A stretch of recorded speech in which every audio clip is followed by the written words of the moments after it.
पटना के पास बसे छोटे से मणिपुर गांव में दिलीप नाम का एक गरीब आदमी रहता था। उसका घर बहुत साधारण था, लेकिन उसके सपने बड़े थे। रोजी रोटी के लिए दिलीप गांव के चौक पर एक छोटा सा ठेला लगाता था, जहां वह शाम होते ही अपनी मशहूर एक करी बनाकर बेचता था।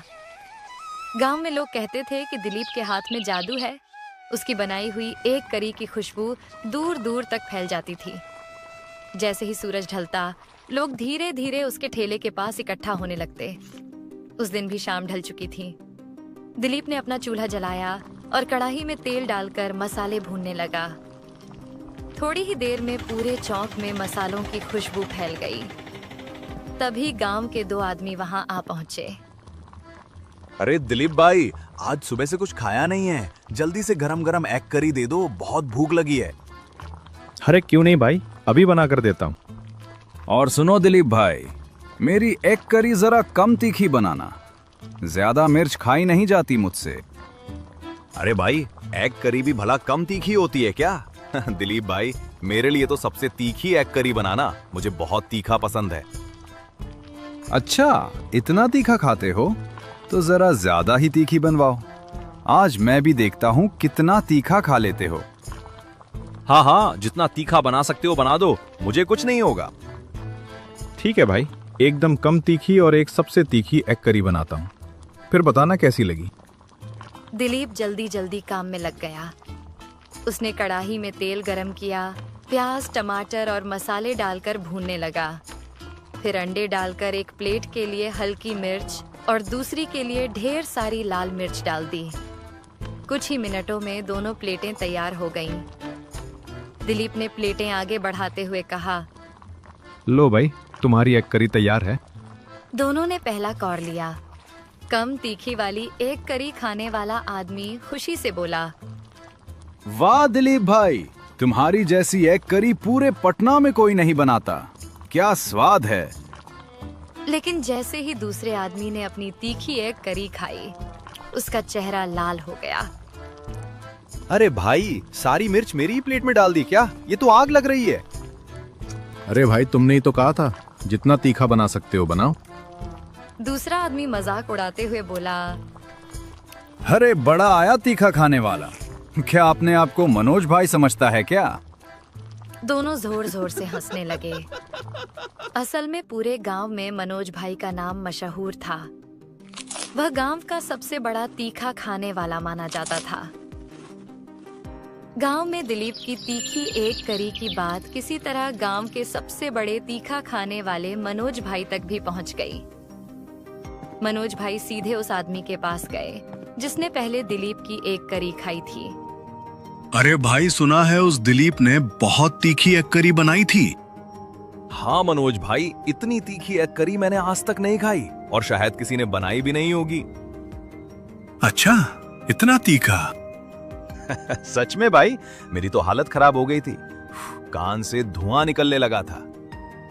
अरे ऐसी मिर्च अभी तक पैदा ही नहीं हुई जो मुझे हरा सके। चलो आज देखते हैं कितनी तीखी है वो एग करी। दोनों तुरंत दिलीप के ठेले की तरफ चल पड़े। गांव वाले भी धीरे धीरे इकट्ठा होने लगे। अरे दिलीप भाई, हमने सुना है तुमने सबसे तीखी एग करी बनाई थी। हाँ मनोज भाई, इतनी तीखी है कि शायद आपकी भी हालत पतली हो जाएगी। अरे जा जा, मैं तो सुबह के नाश्ते में हरी मिर्च खाता हूँ, तुम क्या मुझे हराओगे? एक बार खाकर देखो, फिर खुद ही बताना। हाँ भाई, वही सबसे तीखी वाली एग करी लगा दो, आज खाकर ही देखते हैं। दिलीप ने तुरंत काम शुरू किया। कुछ ही देर में वही सबसे तीखी एग करी तैयार हो गई। दिलीप ने प्लेट आगे बढ़ाई। मनोज भाई आराम से खाने लगे। तभी पास खड़ा वही गांव वाला बोला, मनोज भाई, पानी दूं क्या? या फिर कोल्ड ड्रिंक ले आऊं? लेकिन मनोज भाई बिना कुछ बोले खाते रहे। कुछ ही मिनटों में उन्होंने पूरी प्लेट साफ कर दी। अरे भाई, इससे तीखा तो मेरा सुबह का नाश्ता होता है। बड़े आए मुझे हराने वाले। यह सुनकर वहां खड़े लोग हैरान रह गए। दिलीप भी मन ही मन सोचने लगा, अरे ये आदमी है या शैतान? इतनी मिर्च डाली थी मैंने, फिर भी इसे कुछ नहीं हुआ। अरे दिलीप भाई, मनोज भाई को हराना इतना आसान नहीं है। तुम्हारी सारी मिर्च मसाला इनके सामने फीका है। भीड़ में खड़े लोग हंसने लगे, लेकिन दिलीप के मन में अब एक नई जिद पैदा हो चुकी थी। वह मन ही मन बोला, मनोज भाई, अब मैं ऐसी एक करी बनाऊंगा कि आपको भी पसीना आ जाएगा। जल्दी से दिलीप गांव की किराना दुकान पर पहुंचा। अरे भाई, तुम्हारे पास सबसे ज्यादा तीखी कौन सी मिर्च है? दिलीप भाई, ये देखो, एवरेस्ट का सबसे तीखा मिर्च पाउडर। अगर इसे थोड़ा सा भी खाने में डाल दो तो खाना आग बन जाता है। अरे वाह, यही तो मुझे चाहिए। जल्दी से इसके 2 पैकेट दे दो। दुकानदार ने पैकेट थमा दिए। दिलीप पैसे देकर तुरंत वहां से निकल गया। अब वह सीधा मनोज भाई के पड़ोसी के घर पहुंचा। अरे दिलीप भाई, कहिए कैसे आना हुआ? भाई, क्या तुम मुझे बता सकते हो कि मनोज भाई खाने में ऐसा क्या खाते हैं कि इतनी तीखी एग करी भी आराम से खा लेते हैं? अरे दिलीप भाई, आपको ये क्यों जानना है? बस भाई, मुझे पता करना है कि वो इतना तीखा कैसे खा लेते हैं। कहीं उनके खाने में कोई जादू तो नहीं? भाई, मुझे तो नहीं पता वो क्या खाते हैं, लेकिन अगर सच में जानना है तो उनकी दादी के पास जाओ। बचपन में वही उन्हें संभालती थी। अच्छा, उनकी दादी कहाँ मिलेंगी? वो तो अपने खेत में मिलेंगी। उन्हें खेती करना बहुत पसंद है। यह सुनते ही दिलीप तुरंत खेत की तरफ निकल पड़ा। कुछ ही देर में वह खेत पहुंच गया। दादी माँ, मुझे जानना है कि आपने मनोज को ऐसा क्या खिलाया है कि वो इतनी तीखी चीजें भी आराम से खा लेते हैं? अरे बेटा, इसमें कोई जादू नहीं है। उसे बचपन से ही हरी मिर्च खाने की आदत है। वो हर रोज ढेर सारी कच्ची हरी मिर्च खा जाता था। अच्छा, इसलिए उसे कभी तीखा नहीं लगता? हाँ बेटा, इसी वजह से वो कितना भी तीखा खा ले उसे कुछ नहीं होता। दादी, अगर मैं मनोज भाई को ये एवरेस्ट का सबसे तीखा मिर्च पाउडर खिलाऊं तो क्या उन्हें तीखा लगेगा? अरे बेटा, ये तो बहुत आम मिर्च पाउडर है मनोज के लिए।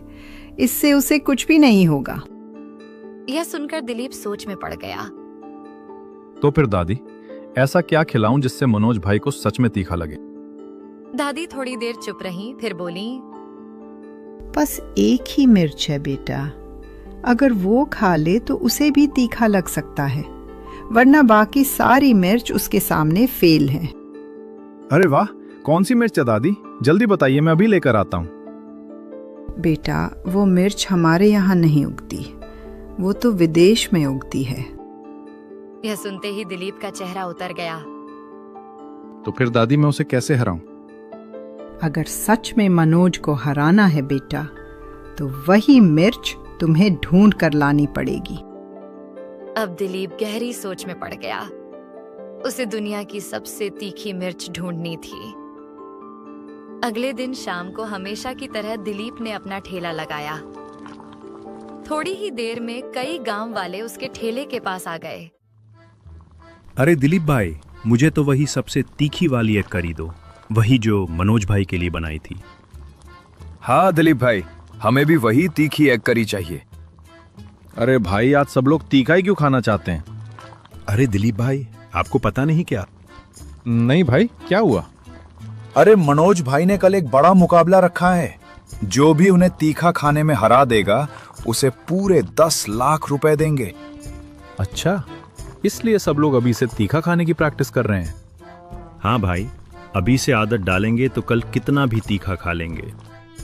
पर भाई, मेरी एग करी से कुछ नहीं होगा। मनोज भाई को हराना आसान नहीं है। वो तो हर दिन ढेर सारी हरी मिर्च खाते हैं। अरे दिलीप भाई, आप बस देखते रहना। कल मैं ही मनोज भाई को हराऊंगा और गांव का सबसे बड़ा तीखा खाने वाला बन जाऊंगा। अगले दिन पूरे गांव में उत्साह का माहौल था। चौपाल के पास बड़ी भीड़ जमा हो गई थी। मनोज भाई बीच में बैठे थे और उनके सामने हरी मिर्च से भरी टोकरी रखी थी। 3 गांव वाले भी मुकाबले के लिए तैयार बैठ गए। सुनो भाइयों, ये रही हरी मिर्च। जो भी सबसे ज्यादा खाएगा और आखिर तक बैठा रहेगा वही जीत जाएगा। सबने सिर हिलाया और मुकाबला शुरू हो गया। सब लोग हरी मिर्च खाने लगे। मनोज भाई तो आराम से मिर्च खाते जा रहे थे, जैसे कोई साधारण खाना खा रहे हों। लेकिन दूसरी तरफ गांव वालों की हालत खराब होने लगी। एक आदमी ने 2 मिर्च खाई और तुरंत उठ खड़ा हुआ। अरे बस भाई, मुझसे नहीं हो रहा। कुछ ही देर में तीनों गांव वाले हार मानकर उठ गए। मनोज भाई हंसते हुए बोले, क्या हुआ भाइयों, इतनी जल्दी हालत पतली हो गई? अरे मनोज भाई, ये इतनी तीखी मिर्च कहाँ से लाए हो? बहुत तीखी है। अरे भाई, ये कोई आम मिर्च नहीं है, ये बहुत खास मिर्च है। भीड़ में खड़ा दिलीप यह सब ध्यान से देख रहा था। यह सुनते ही वह चौंक गया। वह मन ही मन सोचने लगा, लगता है ये वही मिर्च है जिसके बारे में दादी माँ ने बताया था। तभी तो गांव वाले इतनी जल्दी हार गए और मनोज भाई ने भी ज्यादा मिर्च नहीं खाई। मुझे पता लगाना ही पड़ेगा कि मनोज भाई ये खास मिर्च कहाँ से लाते हैं। अगली सुबह वह चुपके से मनोज भाई का पीछा करने लगा। मनोज भाई धीरे धीरे गांव से बाहर निकलकर जंगल की तरफ जाने लगे। दिलीप भी सावधानी से उनके पीछे पीछे चलता रहा ताकि मनोज को पता न चले। कुछ देर बाद मनोज जंगल के अंदर एक छोटी सी खुली जगह पर रुके। दिलीप पेड़ के पीछे छुपकर देखने लगा। जंगल के बीचों बीच मिर्च का एक छोटा सा खेत था। दिलीप धीरे से बुदबुदाया, अरे यार, मनोज भाई ने तो यहाँ तीखी मिर्च की खेती कर रखी है। मनोज ने थोड़ी सी मिर्च अपनी थैली में रखी और वापस गांव की तरफ चल दिए। मनोज के जाने के बाद दिलीप उस खेत के पास पहुंचा, तोड़कर थैली में रख दी। अब देखता हूँ मनोज भाई मेरी एग करी कैसे खाते हैं। गांव लौटकर दिलीप ने एक नई योजना बनाई। उसने पूरे गांव में खबर फैला दी, जो भी मेरी एग करी बिना पानी पिए पूरी खा लेगा, उसे मैं पूरी जिंदगी मुफ्त में एग करी खिलाऊंगा। यह खबर पूरे गांव में आग की तरह फैल गई। लोग आपस में बातें करने लगे। अरे भाई, ये तो बड़ा मजेदार मुकाबला है। मुफ्त में जिंदगी भर एग करी मिलेगी, ये मौका तो छोड़ना नहीं चाहिए। यह खबर मनोज भाई तक भी पहुंच गई। अरे वाह, अब तो मुफ्त में एग करी खाने का इंतजाम हो गया। उसकी एग करी तो मैं आराम से खा लूंगा। अगले दिन दिलीप के ठेले पर भारी भीड़ जमा हो गई। लोगों ने देखा कि ठेले पर एक बड़ा सा बोर्ड लगा था, 440 वोल्ट की स्पाइसी एग करी। यह देखकर लोग हैरान रह गए। अरे भाई, ये कैसी 440 वोल्ट वाली एग करी है? क्या इसमें करंट छोड़ा है क्या? इसमें करंट नहीं है, लेकिन एग करी खाने के बाद तुम्हें 440 वोल्ट का झटका जरूर लगेगा। इतनी तीखी है ये। अरे भाई, इतनी तीखी एग करी तो कोई खा ही नहीं सकता। इसीलिए तो मुकाबला रखा है। तभी मनोज भाई वहां आ गए। अरे दिलीप, तुम्हारी ये 440 वोल्ट वाली एग करी मेरे सामने पानी कम चाय है।